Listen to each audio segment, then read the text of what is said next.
Bem-vindo ao curso de Arraiz Amador. Eu sou Geraldo, sou capitão amador. Vou começar agora o primeiro capítulo desse curso, falando um pouquinho sobre os conhecimentos gerais da embarcação e sua estabilidade. Bom, a gente começa definindo embarcação. A embarcação é qualquer construção feita de qualquer tipo de material que permita a gente flutuar sobre as águas e transportar pessoas ou cargas de um ponto a outro, certo? Essa definição é simples, parece bobagem, mas ela cai em prova, tá? Do mesmo jeito também a definição de navegação. Então o que é navegação? Navegação é a ciência de conduzir uma embarcação sobre as águas de um ponto a outro. Então grava essa palavra ciência.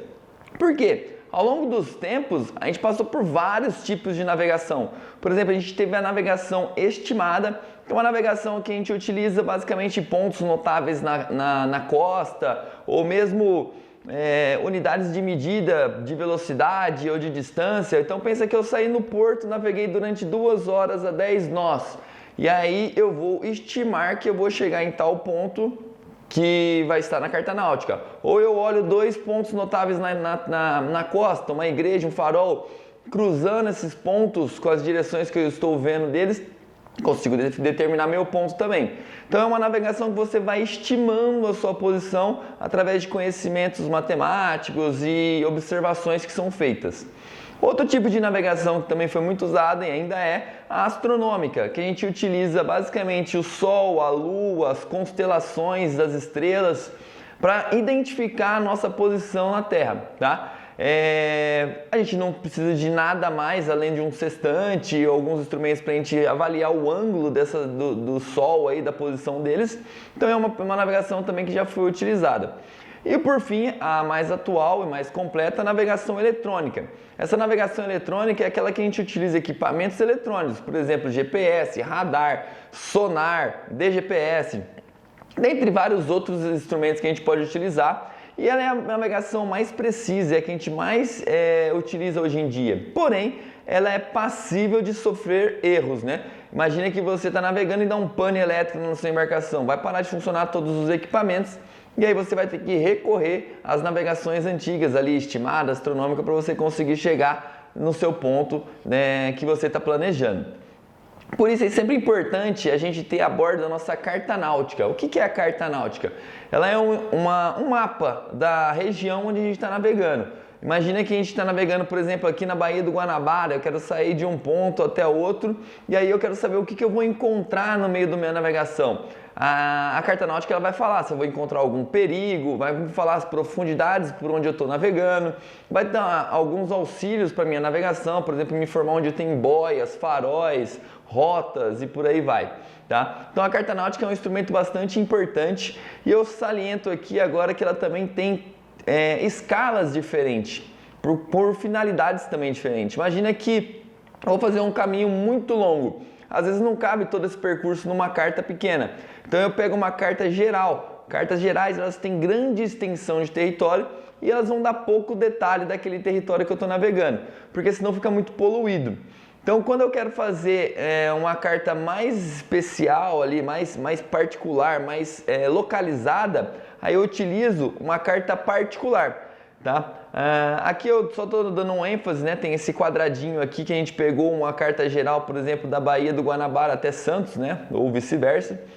E você vê que é um grande pedaço de terra com poucos detalhes. Mas, quando a gente aprofunda, por exemplo, pega aqui só a Baía do Guanabara, é o que a gente estava falando agora, uma carta particular. Essa carta particular ela vai dar mais riqueza de detalhes sobre o relevo, o contorno da costa, sobre o que eu vou encontrar na minha navegação, se vai ter boia, se não vai, se vai ter pedra, se vai ter algum caço sobrado, tá? Então as cartas particulares ela tem uma pequena extensão, porém com muito mais detalhe. E quando eu quero mais detalhe ainda, eu vou falar de planos de navegação. Esses planos eles são utilizados basicamente nas entradas de portos ou canais ou mesmo um rio, onde tem um fluxo de navegação muito grande, principalmente de embarcações de grande porte. Então ali eu preciso ter uma rota bem demarcada com bastante detalhe para evitar riscos de acidente, tá? E por fim a gente tem ainda as cartas especiais. Essas cartas especiais englobam várias cartas, tá? Mas grava para vocês aí Rotas para cruzar o oceano. Essas rotas para cruzar o oceano, elas estão em cartas especiais, mas a carta especial também pode ser, por exemplo, uma carta eletrônica ou mesmo uma carta utilizada para fins educativos. Quando você for fazer o mestre amador, você vai ter que utilizar uma carta náutica. Ela é uma carta náutica já vencida, né, que a gente não consegue mais utilizar. Então ela é uma carta especial só para fins de aplicar prova. Então tem vários tipos de cartas especiais, mas grava rotas para cruzar o oceano, que se cair em prova é essa que vai vir para vocês. Bom, junto com a carta náutica, a gente costuma carregar outras publicações, por exemplo, a carta 12.000. A carta 12.000 ela vai ter todos os símbolos e abreviaturas que a gente pode encontrar dentro de uma carta náutica. O relevo, se ele vai ser pontilhado, indicando que é areia, ou se ele vai ser uma linha reta, indicando que é pedra, ou se ele vai ser rachurado, indicando que é coral, se ele é mais de pedra, se ele é mais de igreja. Então, todos os símbolos que você quiser, que você pode encontrar na carta náutica, tem na carta 12.000. A tábua de maré também é importante porque as profundidades que você encontra na carta náutica, ela é a mínima profundidade possível. Porém, acima dessa mínima profundidade, a gente tem que colocar o efeito que está da maré ali. Então, essa maré pode estar mais 1 metro, mais 3 metros, né? E isso influencia, às vezes, na navegação, quando a gente está passando principalmente em águas rasas, ok? E por fim, o aviso aos navegantes. Esse aviso aos navegantes são folhetins que a capitania dos portos, as capitanias como um todo, né, elas fornecem aos navegantes informando alterações que não estão na carta náutica, por exemplo, um perigo ainda não cartografado, ou mesmo informações de rádio, meteorologia. Então é interessante também ter a bordo um folhetim desse atualizado para auxiliá-lo na navegação. Falando um pouquinho sobre essa ideia nossa dos conhecimentos gerais, vou começar alguns assuntos novos para vocês, né? Então vou falar alguns nomes, alguns jargões diferentes, e aqui eu vou utilizar nossas medidas, nossas unidades de medida, né? Então quando a gente fala em velocidade, a gente fala em nó. O nó é uma unidade de velocidade que significa milhas por hora. Tá? Então cada milha ela tem 1.852 metros, grava isso que é importante para a prova. Então, quando eu falo que eu estou navegando a 1 nó, eu estou navegando a 1.852 metros por hora. Mas a gente não vai ficar utilizando essa inferência de metros ou quilômetros. Eu estou navegando a 1 nó ou 10 nós e ponto. Tá? Estou a 2, 3 milhas de distância e só. A gente não vai ficar convertendo para quilômetros ou metros. Tá? Com relação aos cabos que a gente pode ter a bordo, a gente pode ter vários nomes diferentes. Tá? Cabo, corda, espia, amarra, driça, escota, todos eles são sinônimos. É um cabo, pode ser constituído por vários tipos de materiais, tá? Que tem finalidades diferentes dentro da sua embarcação. Esse cabo, corda, né? Ele tem duas pontas. As pontas a gente chama de chicote e o meio do cabo é o seio, tá? A parte que está mais tensa a gente chama de vivo. Ok? E toda vez que a gente for guardar esses cabos na borda, a gente tem que fazer isso de uma maneira organizada. Quando a gente está enrolando esse cabo, dando voltas nele para ele ficar organizado, a gente fala que a gente está aduchando. Aduchar significa enrolar, guardar esse cabo de uma maneira organizada. Há diversas formas de fazer isso, como ilustrado aí nas figuras. Você pode escolher qual que você acha mais fácil ou mais que você se adapta melhor. Bom, em relação aos nós, a gente tem um vídeo com aulas práticas mostrando como são os nós, para que eles são utilizados, tá? Mas vale a pena salientar aqui porque cai bastante em prova. O lais de guia é o nó mais utilizado dentro das embarcações e ele, em geral, forma uma alça que não corre e tem muitas funcionalidades dentro da embarcação. Então, grava o lais de guia como o mais utilizado nas embarcações, tá ok? O nó de escota a gente vai utilizar ele para unir bitolas diferentes. Então imagina que eu tenho duas cordas, uma mais grossa do que a outra. Então eu uso um nó de escota para conseguir unir essas duas pontas. Quando eu quero unir duas pontas, dois cabos de bitolas iguais, ou seja, da mesma espessura, aí eu utilizo o nó direito. O nó direito é basicamente um nó cego, mas feito de uma maneira correta que você consegue soltá-lo depois sem comprometer seu cabo, tá?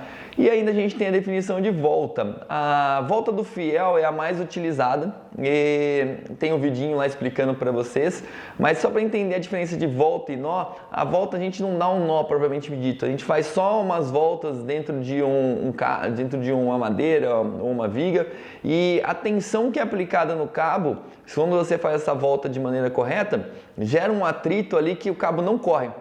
Então você consegue puxar coisas, né? Erguer coisas sem necessariamente dar um nó. Quando você tira a tensão desse cabo novamente, essa volta se desfaz, você desamarra o que você estava prendendo ali, tá? É bem comum, é mais conhecido, né, a volta do cunho, né? A volta que a gente dá no cunho de amarração. Então a gente faz um 8 ali no cunho de amarração e o atrito da corda sob tensão mantém a embarcação presa nesse cunho aí ou o que você estiver utilizando, tá ok?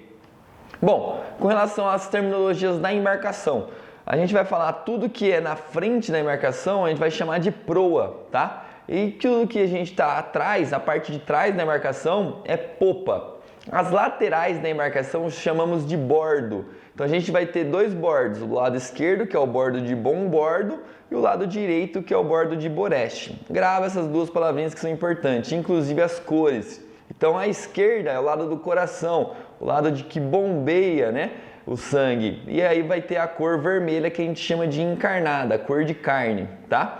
Ao lado direito a gente tem a cor verde, e ao lado de boreste, tá?